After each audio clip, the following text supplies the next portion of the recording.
पण नंतर ना थोडस एरिया मध्ये इतकं बोर झालं काय करू का काय नको हे करे ना एवढा बोर झाला.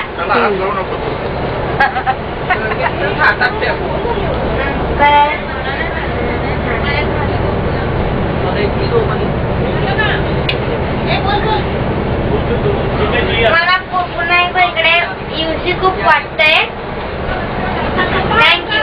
थँक्यू बेटा, थँक्यू सो मच.